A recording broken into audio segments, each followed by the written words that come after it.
Good morning, everybody. Welcome to Living Astrology with Janet. It is time to grab your cup of coffee or your tea, to sit back and relax while we chat about what is happening up in the stars above for the weekend. I don't know about you guys, but it seems like every weekend since Thanksgiving, actually since before Thanksgiving, is jam packed with things. In my own family, it's birthday time, right? November, and actually all the way from October through December and into January, we have like these wide numbers of birthdays. It's pretty fun, actually. But it just makes every weekend something to do. And this weekend is no exception. But we are doing something special on Saturday that we've never done before. And we're going to Seattle to do the Enchanted Christmas at the Mariners Stadium. And apparently, it's filled with lights and just beautiful music. And I'm excited to be able to go and do that. Hopefully, the weather behaves itself. Big big ask here in the Pacific Northwest.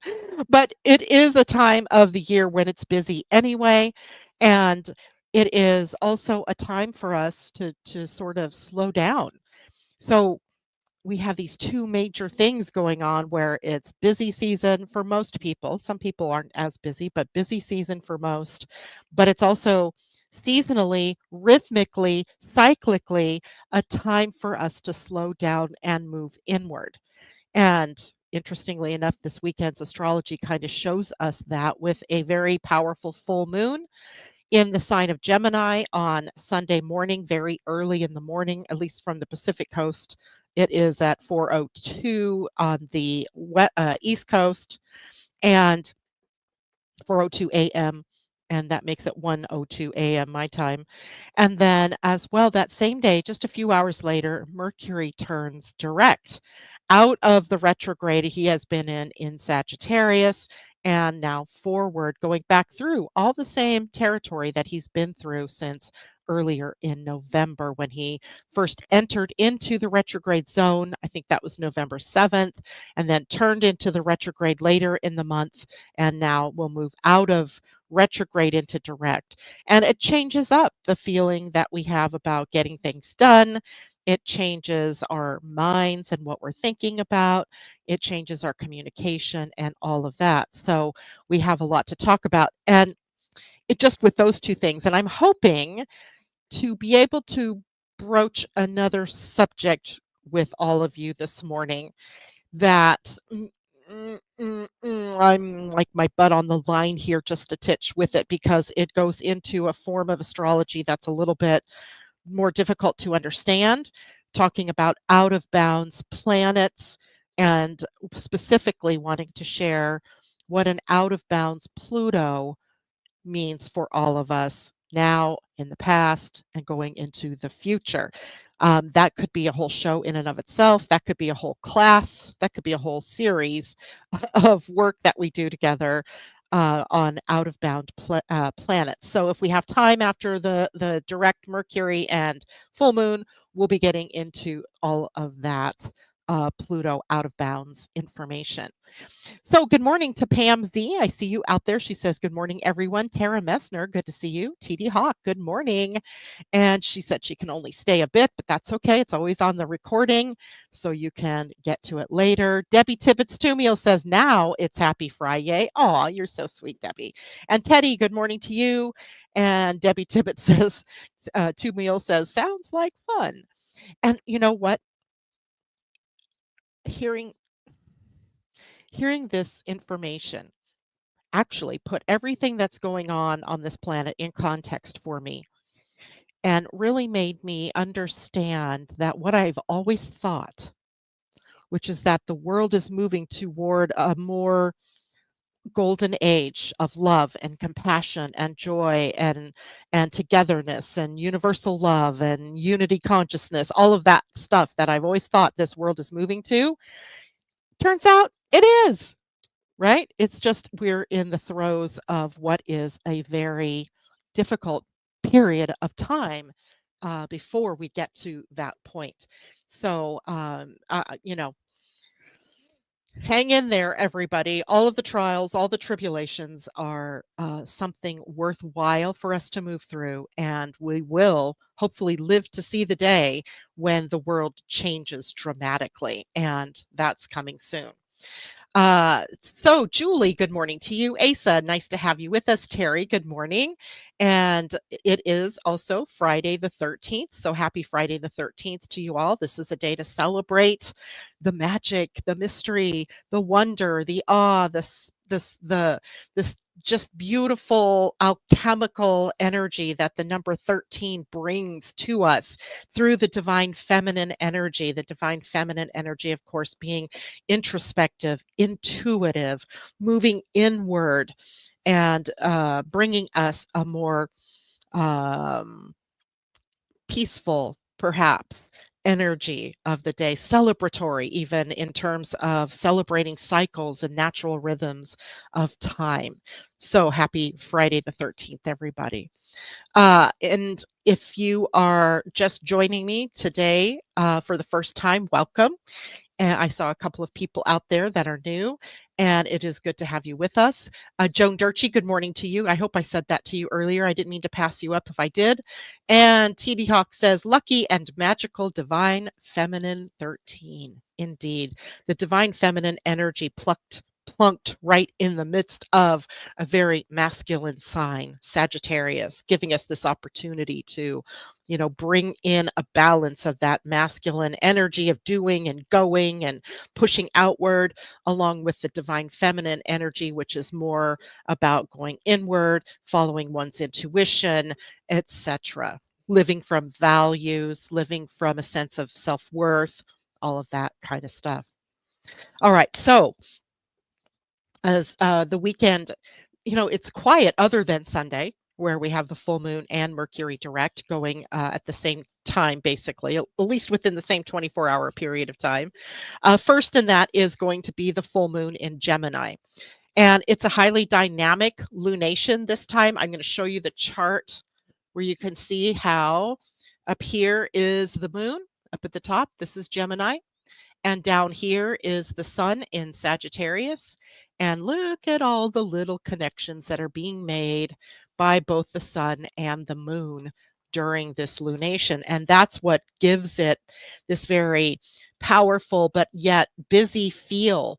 There's a lot going on, and it can make it so that we are all experiencing different things at the same time. It can make it so that we're, feeling up one minute, down the next. There's just so much, right, in a chart like this, or in an experience like this. It's not the chart that's making this happen.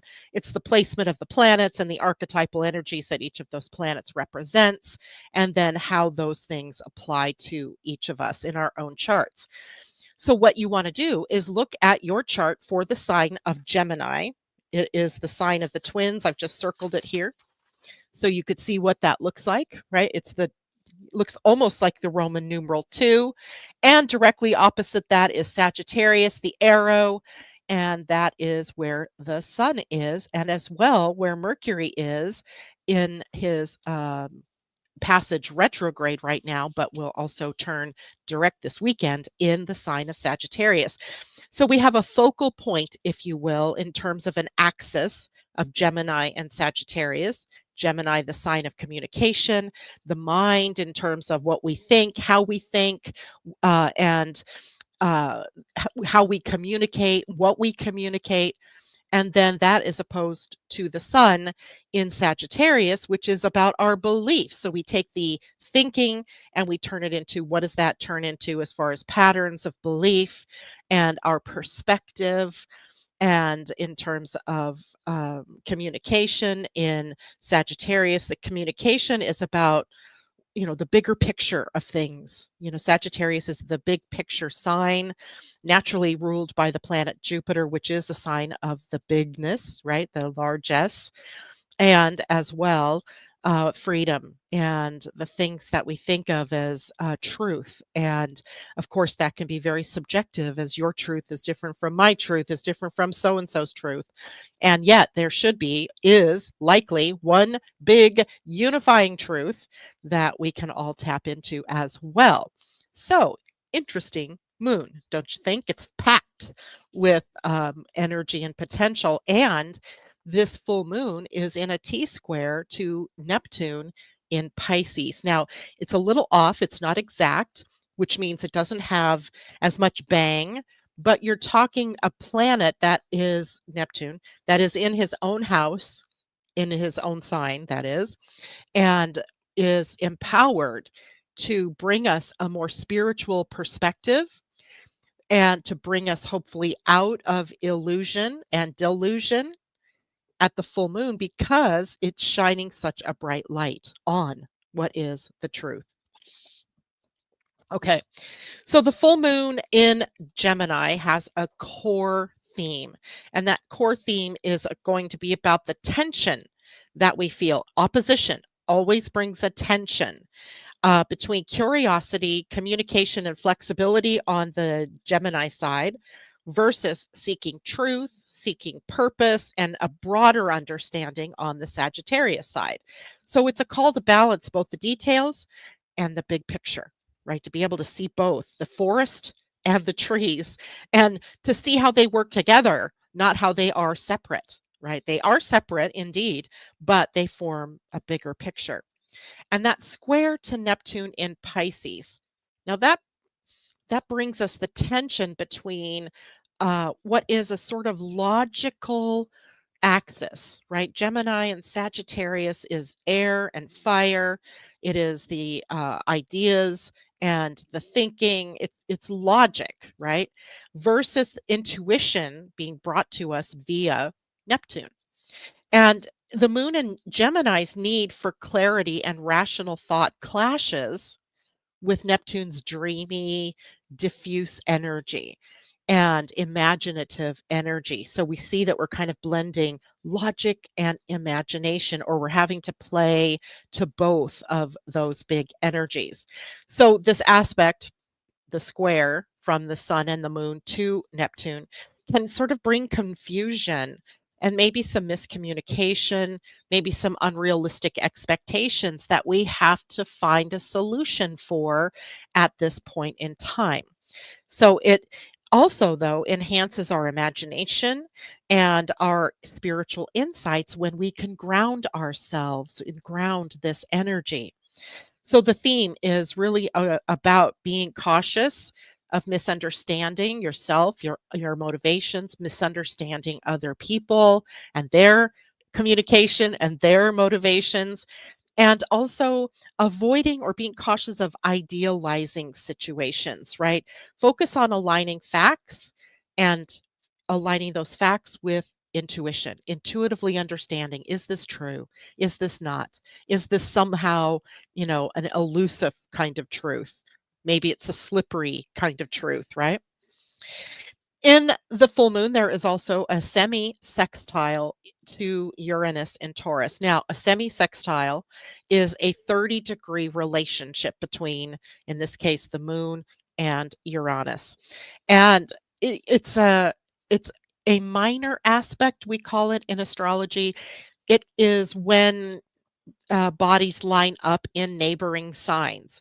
So the moon is in Gemini, Uranus in Taurus. So we have a 30-degree relationship between the two.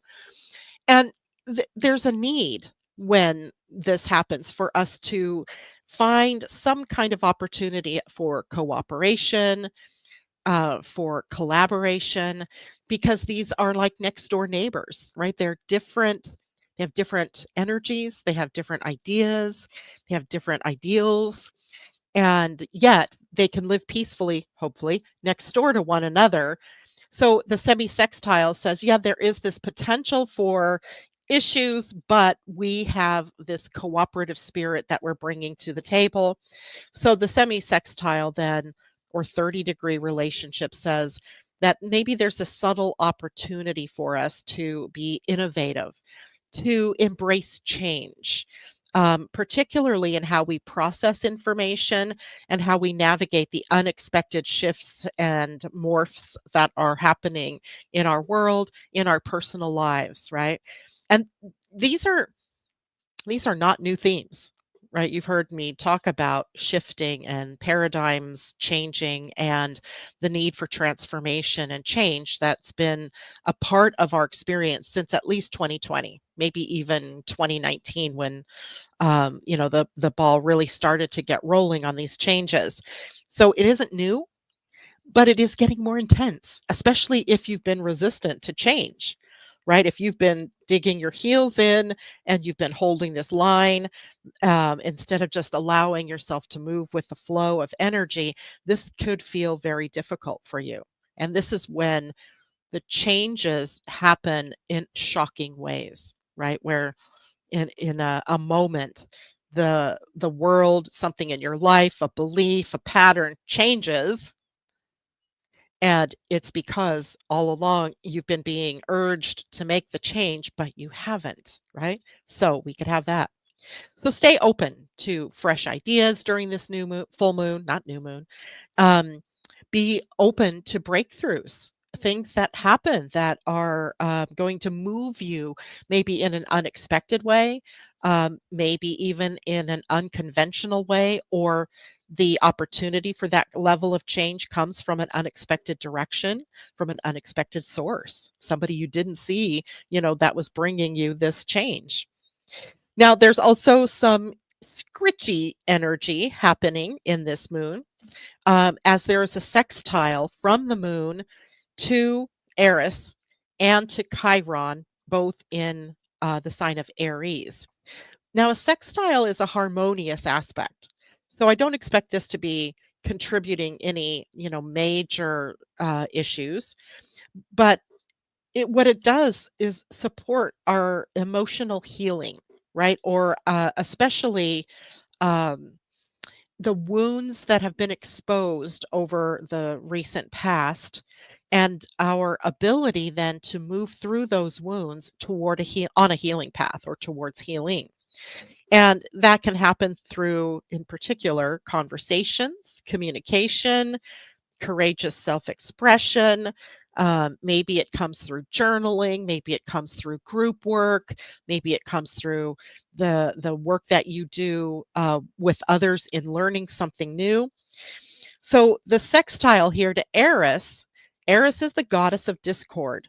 So she adds a bit of disruption to this moon. And wherever Aries is in your natal chart is the house or the area of your life where disruption can occur. So, for example, I have Aries on my 10th house. So it's disruption in career and profession, changes taking place. And I had something totally rock my world this morning. And that will probably play out in the work that I do over the next, I don't know, millennia, however long I do this work. And as well, Eris in this chart, if this were a chart of a person, this would be in the sixth house. And the sixth house can be the possibility of a breakthrough in healing or well being. And or if there has been an ignorance of your health, then it could be a healing crisis, perhaps, that pops up. So, depending on where Eris and Chiron are, or where Aries is in your chart, that is the house where you can expect that there will be some, disruption, perhaps, or a need to confront yourself in some way. All right.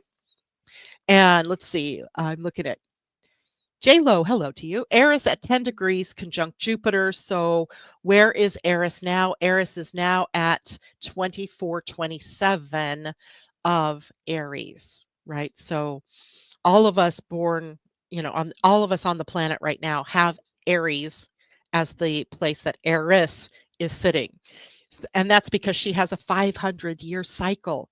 It takes her 500 years to move through a sign thereabouts, right? So she's been in this sign for a while, right? She's discord. And because she has been, discovered most recently here in the 21st century, we are aware of her presence more fully. So we can even, bring this idea of discord and kind of disruption into our consciousness, and even use it to our benefit, right? Use that energy to, change the things in your life that need to change.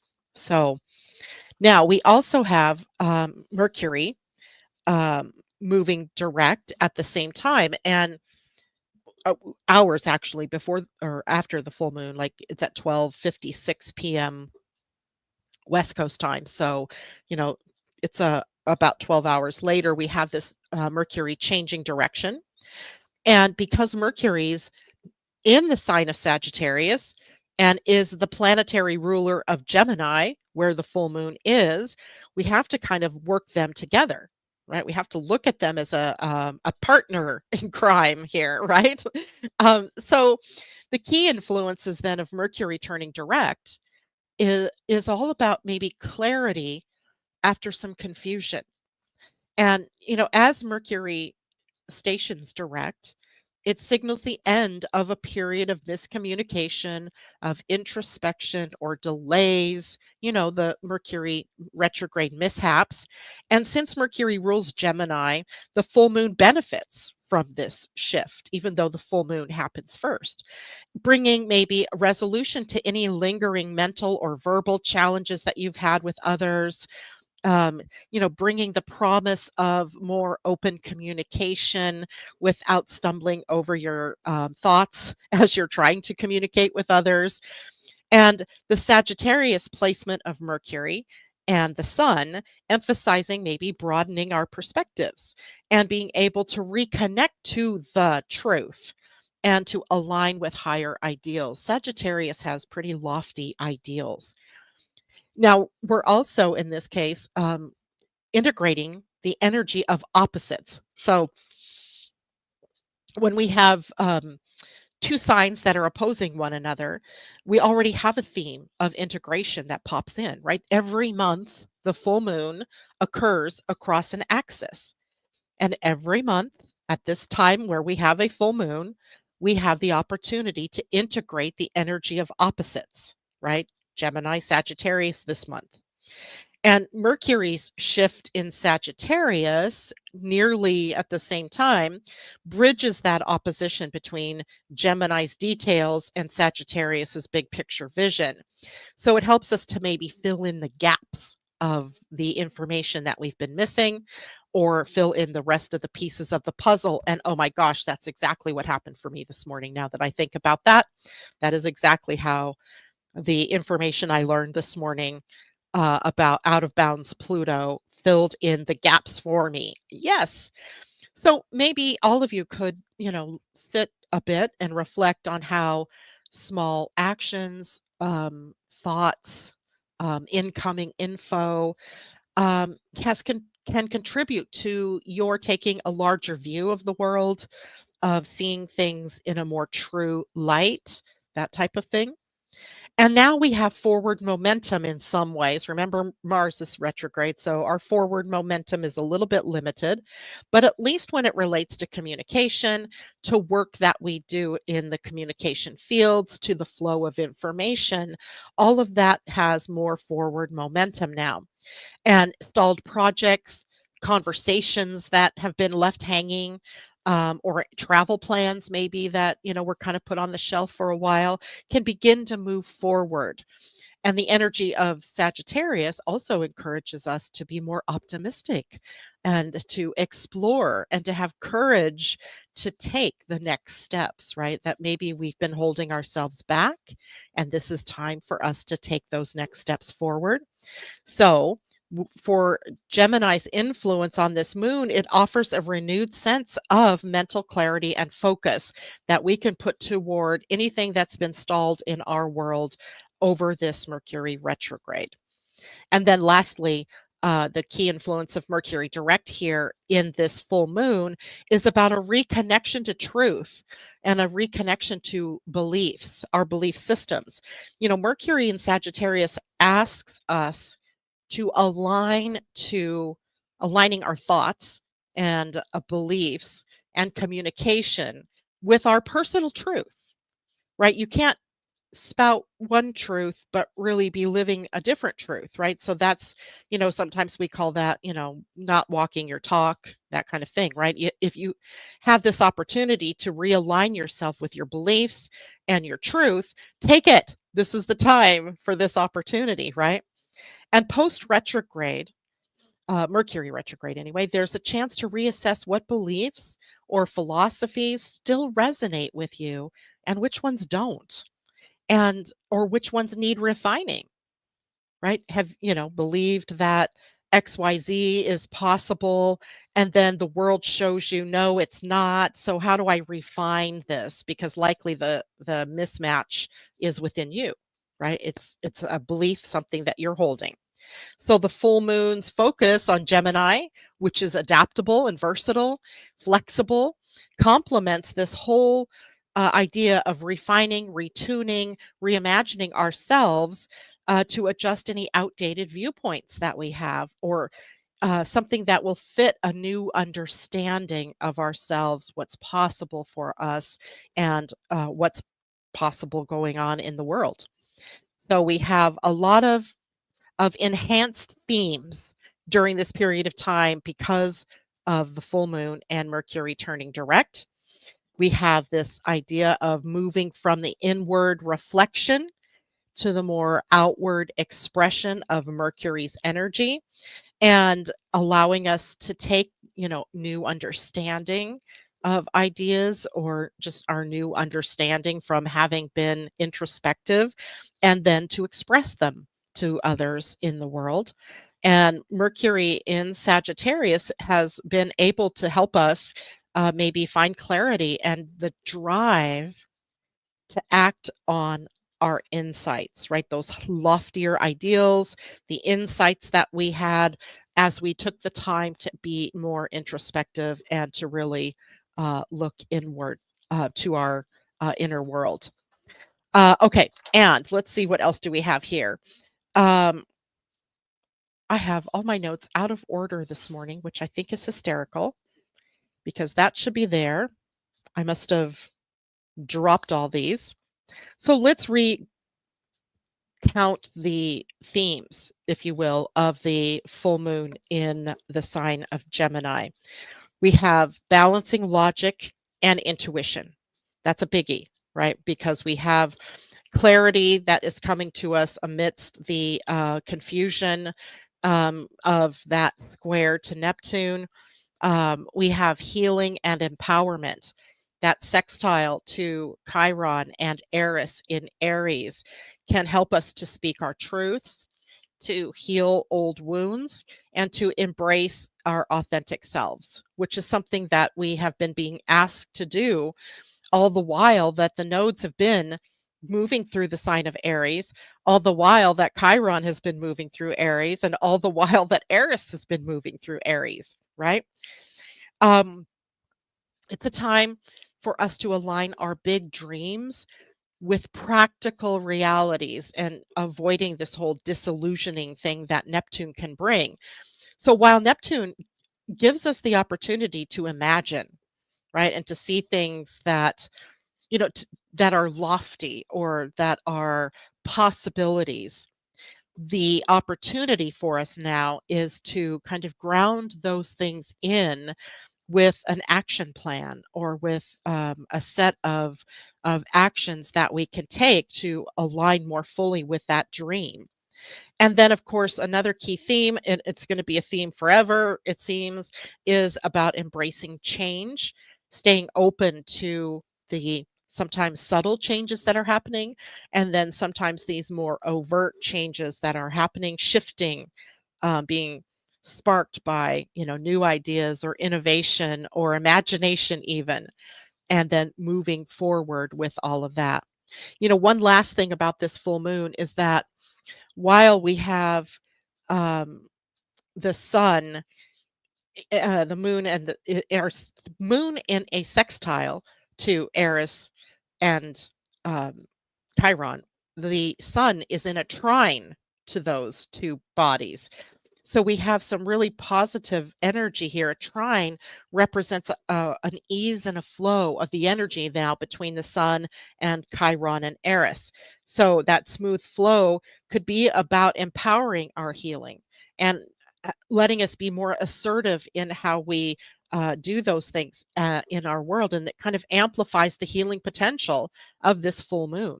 It's like a subtle um, behind the scenes connection that is really amplifying the potential for healing. And I don't mean just healing like in the physical sense of the body, although that's possible, but healing emotionally, healing mentally, healing spiritually, right? All the levels. And it's a powerful moment for all of us to integrate the lessons that we've learned, especially around things like self-worth, our being independent, about resilience in the face of all the changes that have been going on or taking place in our lives. And it is a time, this aspect allows us to take this time for personal growth, to really, assert the new you, if you will, out into the world, right? Being yourself and bringing meaningful change, the meaningful change that's been going on within you outward to others, right? To see out there into the world. I hope all that makes sense to everybody. So, Mercury direct. So now we have this level of mental clarity, of forward momentum, at least with our thinking, with our ideas, with projects, with signing contracts, that kind of thing, right? And truth seeking energy that gets added to this whole period of time. And we are able to then see more clearly what placement our ideas might take in the outer world, right? Where if you've had ideas that were seeded to you, especially back when the planet Mercury conjuncted the sun. Remember that that is a new seeding time. And that is the beginning of the whole Sun Mercury cycle. So, what ideas were coming to you at that point in time? And this was just a week or so ago, right? So, bringing those new ideas up toward the front of your mind now and looking at, how do those seeds that were planted then begin to germinate and begin to grow? And that's a big deal at this point in time as well. Mercury's station direct helps us to maybe open up new conversations with people and encourages us to move forward with conversations or in sharing ideas that we previously were unclear about, or maybe we were blocked from having that conversation with someone. So, this becomes a time now to resolve matters, to revisit them, or to resolve things that have been left unsaid, or things that, conversations that didn't go well with another person, and, approach those conversations with a fresh perspective, right? With new eyes. So it is a good time to reflect on a couple of things. One, what truths or insights have you gained during Mercury's retrograde in Sagittarius? And how can you use them to move forward now? Right? If you were consciously moving through this retrograde, what new things or insights that were coming up, that you've reflected on, how do they impact what your next steps are and what you do next? And how can you balance the need for details, the more Gemini logical frame of mind, with the broader goals and ideals of Sagittarius, right? That's bringing this in for the full moon. And then what conversations, what plans or projects can now move forward for you with greater clarity and with greater purpose, right? That might have been hidden during Mercury's retrograde. And of course, all of this is happening Sunday, not today, and not necessarily tomorrow, but early Sunday morning. And a planet like any planet, but any planet that moves retrograde and then changes to direct or changes from direct to retrograde doesn't just automatically start moving forward, right? And remember, it's not really moving forward or backwards, just from our perspective here. It seems to be doing that. So there is a lag time right? That happens. Mercury moves direct, but he doesn't start really moving forward for a day or so after that, right? So you'll see if you're looking at an ephemeris that he's sitting at, what is he sitting at? 6 degrees. Where is he today? Today he's at 6 degrees, 25 minutes of the sign of Sagittarius. Well, on Monday, when you look and see, he's going to be sitting at that same degree, right? But he won't be in retrograde anymore, meaning he is not going further backwards. He just hasn't yet picked up speed to move forward. So he's kind of hanging there stationary, and all the planets are like this, right? So if your expectation is that Sunday you're going to be raring to go and you can, start throwing all this stuff out there into the world, that may or may not be possible because he's still hanging around and at a degree that he is had just freshly turned from retrograde at. So just remember, the planets take time to pick up speed. So, wait and see how what pathways are opening up for you to express yourself or to bring out new ideas, etc. Right? Don't be in such a hurry to move forward. And always remember that we still have Mars retrograde. When the inner planets are retrograde, they impact us personally much more than, say, anything from Jupiter on out, because that's more collective. And these are planets that impact us personally. All right. So there we go. Let's take a look here. Good morning, Tina. Okay, hold on. I got to go back. There's some questions. Thank you very much, J-Lo and everybody else. I saw other people reminding me to remind you to hit the thumbs up button or hit the like button, depending on what program you're in this morning, and support the broadcast by sharing it with your friends or your social media networks, etc., so other people can learn about what is going on.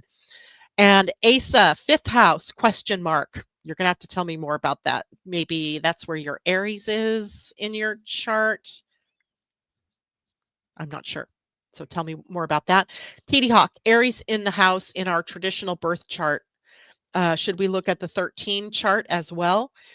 If you're ready to do that, TD, yes, right? If you're ready to look at the 13th sign and add that to your repertoire, then definitely do so. As I go into 2025, I'm going to be doing more and more on that with everybody. There's just so many other things going on right now for me, preparing the astrology for 2025, that I just haven't had time to really, go back to that 13th sign and talk much more about it. But I will as time goes on, you can sure bet. So if you're ready and you're willing and you're able, please do, right? Start living it. J-Lo, shoot, I have Chiron at 24 degrees in Aries, 11th house. I have to pull up my chart. 11th house would be about the groups of people that you are with, about how you share with a group, within a group, your hopes and dreams and goals and aspirations, right? All of that is there. And healing anything perhaps with Chiron in the 11th house that has held you back from putting your ideas to play in the world. So all of that. Chester's mom, double Gemini, Sag rising, ready for this. There you go. Double Gemini must mean you have sun and moon in Gemini and then a Sag rising. So you have a lot of mind energy going on, a lot of logic, a lot of maybe great ideas that you want to put out into the world. So be very aware by house. Well, Sag rising. So you're going to have the Gemini stuff in the 7th house of relationships, friendships, partnerships, that type of thing. So how is that impacting the people in your life that you're connected to? And Christine Buckingham, good morning. J-Lo, I love that one, Janet. We need to write it below after the broadcast so we can have people answer them. Oh, the questions. Okay, good one. I will do that in the description of the video today, the reflection questions that I gave out. So that's a good one for us. All right. So let's bring this all full circle because, of course, I was reading the wrong page at one point in time. That's so like me, right? So Gemini with a retrograde Mercury across from my sun. Summary. So the Gemini full moon brings this heightened awareness of the need for balance between facts, intuition, everyday details, and broader truths, right? So we're broadening our minds, we're seeing the bigger picture and rel- kind of putting the ideas in alignment with the truth instead of just, you know, blurting out things that may not be or may not be true, right? We can share facts and figures all we want, but if we got those facts and figures wrong, then the output, what we tell others, is also wrong, right? So we have to be more careful about that. And it also is an urge for us to communicate more authentically and to embrace emotional healing during this time. And then when Mercury stations direct just hours later, it amplifies that energy. It clears out the mental fog, the mental fatigue, maybe even, and that can reignite our forward momentum, putting out our ideas and putting out projects and so forth, encouraging us to align our thoughts with our higher ideals, our thoughts and our words with our higher ideals, right? And remember that that takes place over time, right? We don't just like suddenly start skating forward with Mercury having just turned. It is a slower progression of eventual movement forward. And so together the full moon across Gemini Sagittarius and Mercury turning direct create a powerful turning point for us. This is the turning point of the month that Tam and I talked about at the beginning of December when we did the December astrology. Actually, it was the end of November that we did this. And urging us now then to integrate our curiosity, our natural inclination to ask who, what, why, where, when, and how, the find a purpose for our communication, for our projects, to release outdated beliefs, and to move forward in our lives with clarity and with confidence, right? That's the whole purpose behind these things. All right, good deal. Any other questions before I move on to another complex sort of subject this morning? Okay. Now, some of you might get confused by this, and it's okay if you're confused, right? This isn't something that is for everybody because it is, partly mathematical, astronomical, but it's also astrological and is something that has been going on and activated in all of our lives, right? While these planets transit, but also in your own natal birth chart. And what I'm talking about is something called out of bounds planets. So, first, imagine this. We count planetary placements in astrology via a degree and minutes of a degree of a sign of a space in the sky. And there's a second way of calculating called declination. And declination really tells you about how far above the equator or below the equator that planet is influencing. Okay. Now, planets that move because the Earth is tilted at 23 degrees, right? That's probably way more tilted than she is. So there's 23 degrees. That means that planets in our orbit or that orbit, around the sun can move into a relationship with the Earth that puts it above that equator, that equator because of the tilt, or below the equator because of the tilt, depending, on the planet itself. And any planet can go through this when it is moving beyond that 23 degrees tilt. So planets, as they move beyond 23 degrees of any sign, can become out of bounds. And they all have their own out of bounds numbers. I don't want to get all into that. But a planet that moves out of bounds goes to the more extreme expression of everything to do with that planet. So if you have a Mercury out of bounds, let's say, Mercury out of bounds might be expressing like pure genius over something, but it could be expressing pure genius in a way that is hard for others to understand. Like us mere mortals might find it hard to understand out of bounds placements of planets and the astrology and the astronomy that's at work in this. And you guys have to forgive me with this because this is just something that downloaded this morning. So I haven't had time to make graphics for you. I haven't had time to really put all of this in perspective to bring it into more palatable uh, energy. So be okay with being a little bit confused. But um, if you have a planet like a Venus or Mars, and they are out of bounds in your natal chart, you will always experience like the more extreme end of that energy of that planet. Does this, am I making sense so far? Right? JLo says the dichotomy of my life, right? And, indeed, sometimes it's the moon that is out of bounds in your natal chart. And when the moon is out of bounds, you can expect amplified emotional energy, maybe amplified intuition, maybe an amplified feeling of being like a victim. I hate to bring that word in, but a victim of cycles in life. Like you're always seeing these things repeating in your life.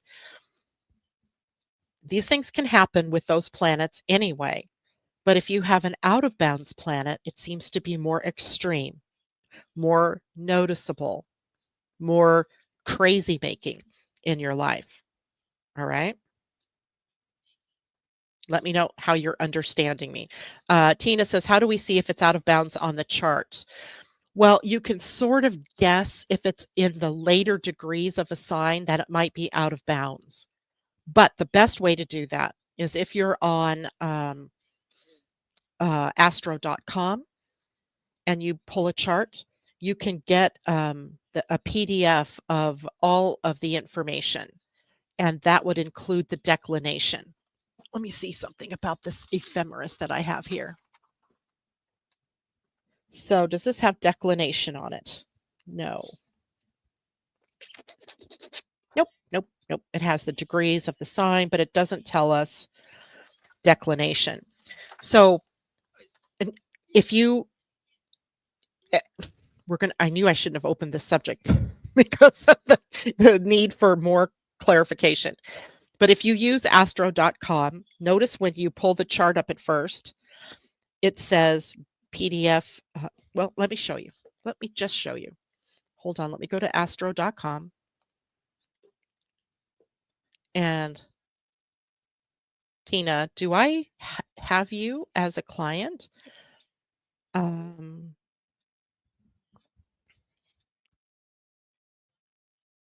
Do, do, do, do, do. I bet I have you under a different name.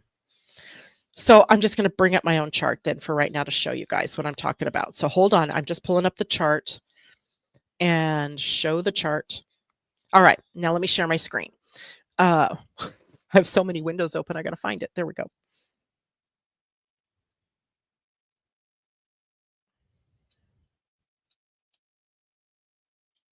Okay. So here you go. You're seeing this chart. And what we have here is just the chart itself, but just above, you see where it says PDF additional tables.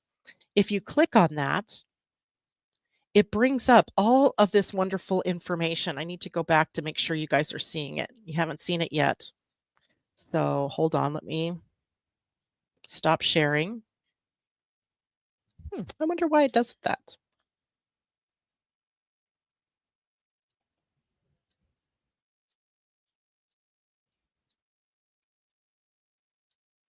Boom, there we go. Now you guys should be seeing the extra charts that come up at this point. And if you look at this column here, you see where it says declination. Oh, can't do that. On the right side. If you see anything in your chart that's red, it is out of bounds. right? Out of bounds. The galactic center is always out of bounds. So, yes, my galactic center is out of bounds because it's always out of bounds. Because of where it moves so slowly and the placement it's in puts it out of bounds for just about everybody. And yet you can see here where the declinations are. And this, my sun is almost out of declination, right? It's at 23, but it's not quite out of declination yet or out of bounds yet. So it's this column here. If you see it and it's red, you have that planet out of bounds. All right. And this is birth. This is your birth chart. Let me see if that happens if we look at transit charts. Hold on. This is an experiment in process. Let me change the chart. I know you're not seeing it, and that's okay. I just want to check and see something here. A transit chart. There we go. Show the chart. Get the tables.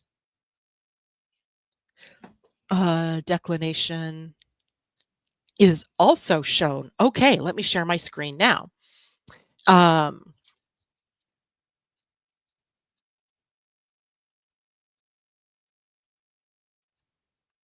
Here we go. So I just opened up a transit chart in Astro. And of course, there's the birth information is still there. The aspects are still there. But if you go down further, you get the information and aspects for what is happening right now with transits. So right now, the sun's declination is 23.9 minutes.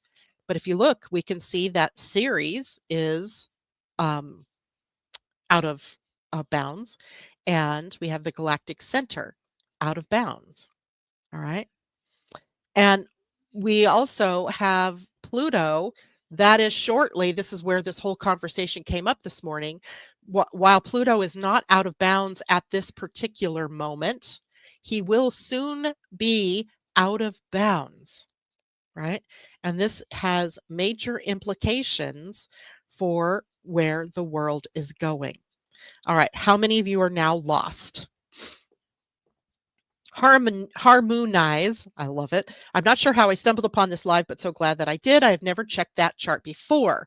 I have Mars and Uranus out of bounds. All right. So let's just talk about that for a second, because if you have Mars out of bounds, right, it means that all things Martian, conflict, confrontation, action, motivation, are all amped up for you, maybe a little more extreme. Now, extremes can also go the other direction.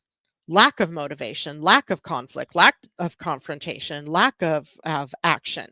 So Mars can play the extremes for you in the sign he's in and in the house in your chart. And then I think you also said that you had Uranus out of bounds.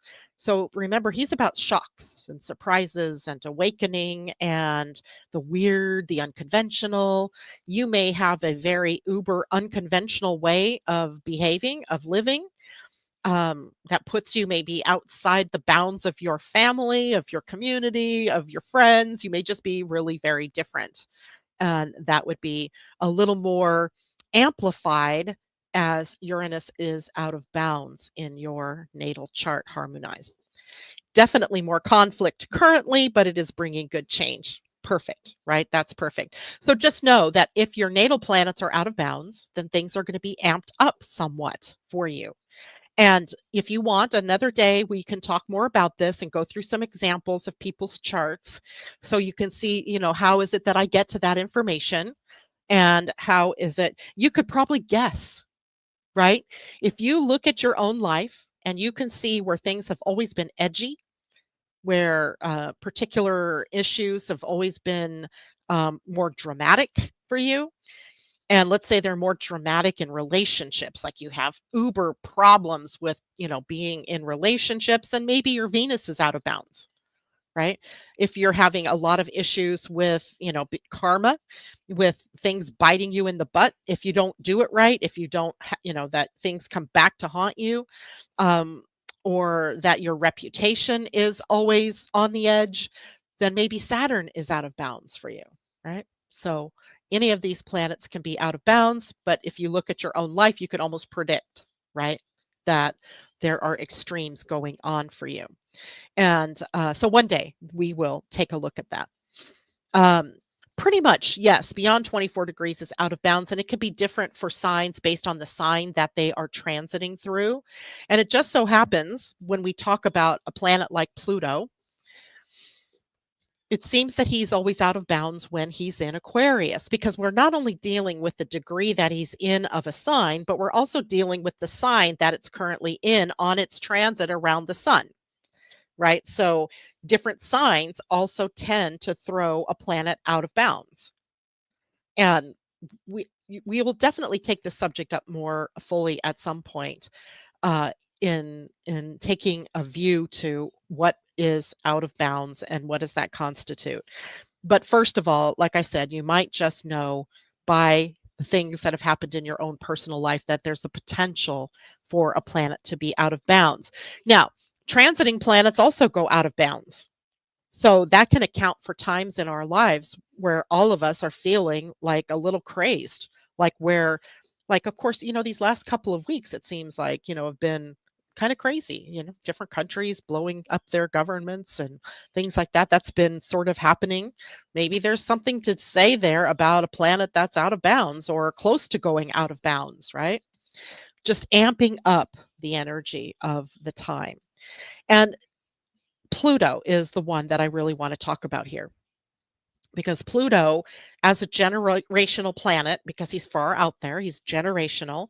He's associated with transformation and with power, with destruction, and all of those things that we think of as rebirth, right? Being turned upside down, changes that are very impactful. And Pluto out of bounds can actually intensify those themes and intensify them globally, since he's a generational planet. And it manifests sometimes in very profound and sometimes extreme ways. So when you think back across time, when Pluto was in Aquarius during the Revolutionary War in America, during the French Revolution, he was also out of bounds, right? So we see these extreme expressions of a fight for freedom, right? Of toppling of an old regime or of an old way of doing things. And some key characteristics of Pluto out of bounds, which is really the source of some of the biggest things that are happening on the planet now, as he's ready to get into that out of bounds next year, right? 2025. He will move into out of bounds territory for 10 years, from 2025 to 2035. But get this, it'll be the last time that he goes out of bounds for thousands of years. And I'm getting chills thinking about this, because out of the extreme expression now and into the next maybe 10 years, it actually peaks, I think, in September of 2020. Where did I put that? 2024 or 2030 comes a new age, right? Comes this ideal, um, I want to say ideal world. Um, Maybe a golden age, or at least the beginnings of that golden age. And I can't help but feel excited by that, because it's always what I thought, which is what really depressed me about the election here and about what I see going on in the world now, because it felt like that was going backwards, not forward into a golden age. But it's all part and parcel of what needs to happen in order to be able to do that. And it is also um, something that really makes me think about the human design transformation that we will go through, the transformation of the solar plexus in our human designs over from 2027 on. And, there's so much more I could talk about here, but, we're at the end. I just want you to understand, I guess, the takeaway message beyond the mechanics and all of the other stuff there is that we're moving to a time in history that might just end history. History as we know it will be over, right? That idea of, is it patriarchy that's over? Is it this idea of hierarchical governance is over? Does it mean that we become more community focused, more generally speaking, humane in our treatment of one another, of the animals, of the planet in general? And there's a lot of potential here as we go on. And I definitely will be talking more and more about this. So just remember, the out of bounds tends to focus us more into the shadow energies, but it gives us the door opening into what's possible, what can happen, the regenerative powers. And again, we will be talking more and more about this, especially as we go into 2025, since this is when Pluto goes into that out of bounds state. Okay, so I got two new decks of cards this week. Soul Coaching by Denise Lynn and Animal Elders by Asha Frost. So I want to pull those cards for us. I'm going to start with the Animal Elders for our full moon and Mercury going direct. So hold here while I get that. J-Lo says, my Venus surely is, and she is in opposition to Neptune. Take a look. Does the ascendant count too? Let me look here and see if I still have that open. Do they count the ascendant? No, it's not counted. Nope. Pretty easy, that one. I'd have to research that though, because it is positioned at a certain degree, but I don't know. All right, so second time I pulled this card as I've played with this deck, and it is Elder Deer. Elder Deer, card 13. How perfect for Friday the 13th. And at the bottom, it says, soften into love. So, Deer, number 13, soften into love. And let's read that one.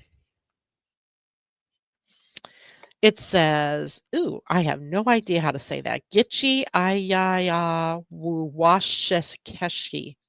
Soften into love. The quick and graceful deer shows up for you in your reading, blessing you with gentle and humble power.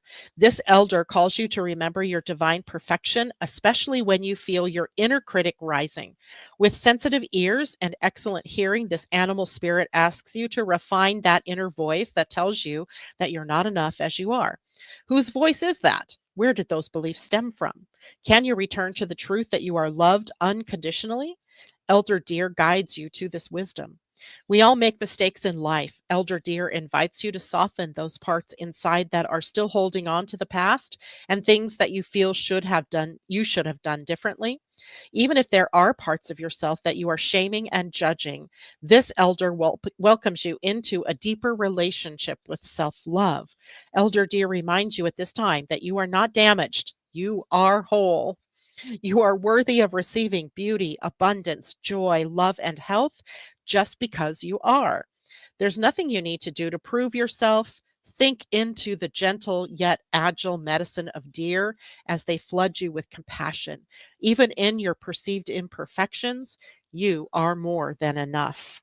All right. That is our Elder Deer. And again, this is a deck from Asha Frost called Animal Elders Oracle.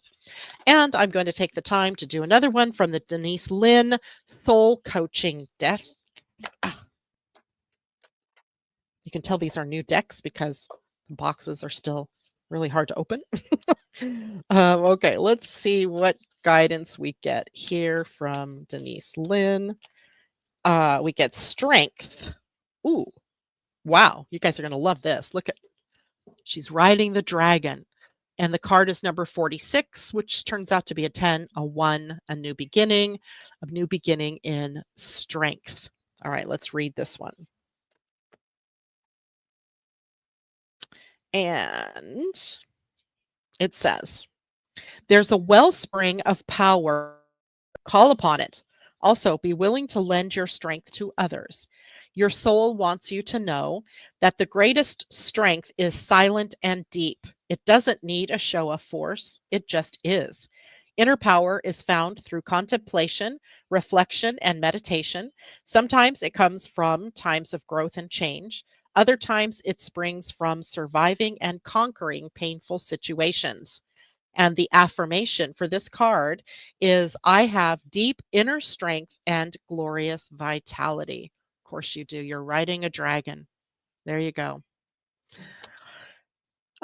Okay, that is it for me today. Don't forget that next week, Thursday, the 19th, is the Astro Design webinar for 2025. It is the link will be available on the description beneath here. I'll also post it in Facebook. You still have time to sign up for that. And that will be at noon on Pacific time on the 19th, but also is recorded. So if you can't attend live, don't worry about it. You'll have that access after the webinar is over. And trust me, this will be one that you'll want to keep throughout the year to refer back to as 2025 and 2026. I promise you are going to be well worth um, the time spent. All right, guys, that's it for me today. Thank you so much. I'll see you on Monday. Bye for now.